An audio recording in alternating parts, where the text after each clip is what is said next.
Olá, meu nome é Nidiele, eu tenho 22 anos e sou formada em Sistemas de Informação pelo UDESC. Eu me formei agora no primeiro semestre de 2025 e gostaria de apresentar a vocês o tema do meu artigo e também que foi o artigo que eu apresentei no meu TCC. Automação de processos com a implementação de ferramentas RPA nas indústrias. Um estudo de caso. Esse artigo ele foi desenvolvido por mim, Nidiele, e com o auxílio do professor Alex Luiz de Souza, que também foi o meu orientador no TCC 1 e 2. Bom, como uma introdução, então, eu gostaria de trazer as informações, né, que a revolução industrial e tecnológica, elas possuem uma grande influência no avanço da tecnologia, uma vez que a partir delas se tornou constante a utilização de máquinas e também a automação de processos. Normalmente o surgimento de uma nova tecnologia ele está atrelado ou a uma problemática ou a uma oportunidade de resolver aquela determinada questão. E também, outro ponto que impulsiona a inovação tecnológica é a competitividade empresarial, onde as indústrias querem estar à frente das outras, implementando novas tecnologias e melhorando o ambiente de trabalho.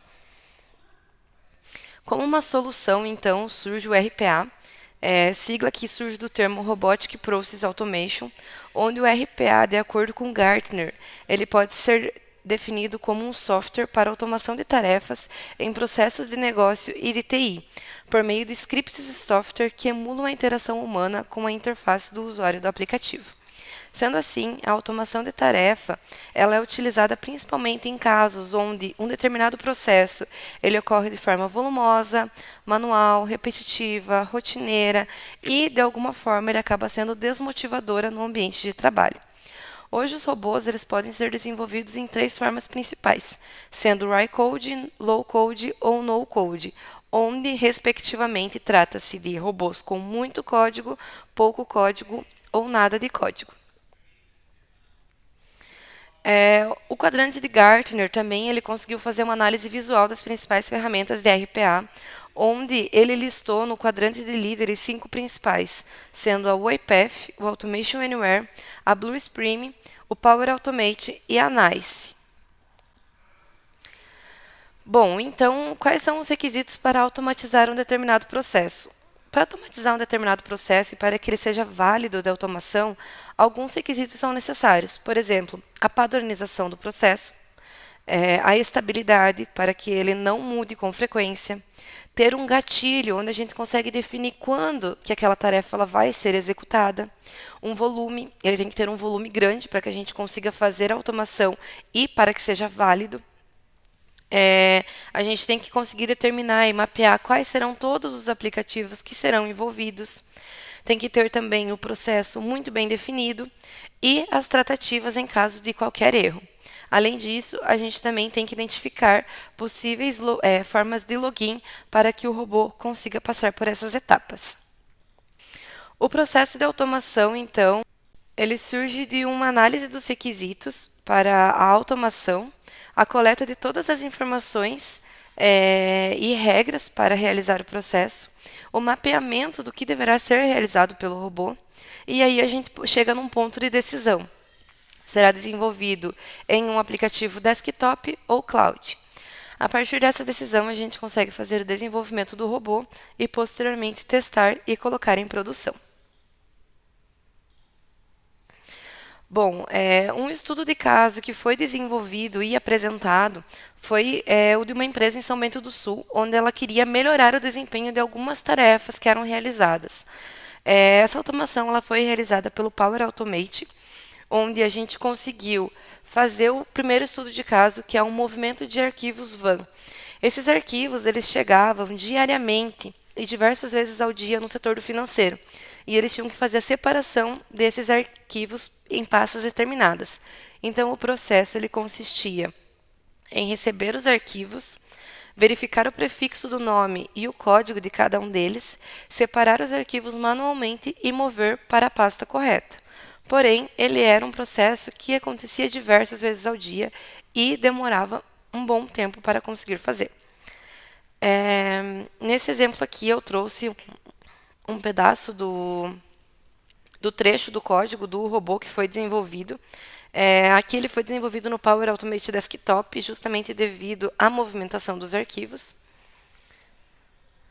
E a gente também teve um estudo de caso 2, que foi o lançamento de notas fiscais. O lançamento de notas fiscais ele é um processo repetitivo e demorado, onde ele inicia com o disparo de um e-mail toda vez que uma nota fiscal é adicionada em uma determinada pasta. Ele segue para a extração, depois para o registro no Fusion, que é a ferramenta que nós utilizamos como um workflow, e posteriormente para o lançamento no ERP. Então, o disparo desse e-mail ele ocorre por meio de um fluxo no Power Automate Cloud, que é o Power Automate em nuvem, e posteriormente ele segue para o fluxo do Power Automate Desktop, onde ele faz toda a extração dos dados e o lançamento no ERP. A implementação desse robô ele conseguiu reduzir cerca de 8 horas mensais para os analistas que faziam o lançamento dessas notas fiscais mensais.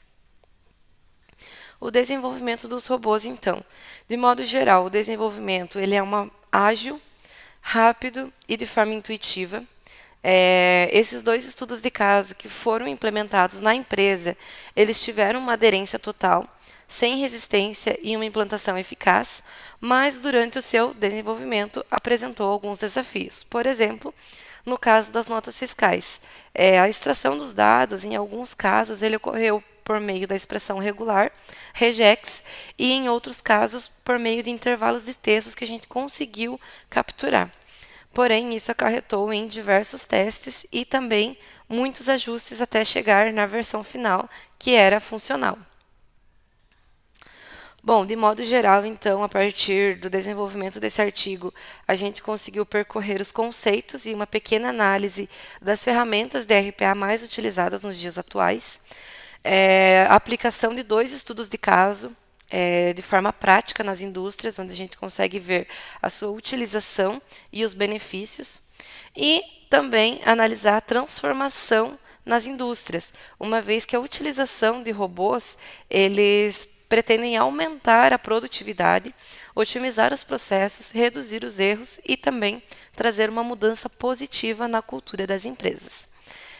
Sendo assim, a gente pode identificar então os robôs digitais como aliados dos seres humanos e não mais concorrentes, uma vez que eles chegam para auxiliar nas demandas do dia a dia e não para roubar os nossos empregos, como muitas pessoas têm medo que isso aconteça.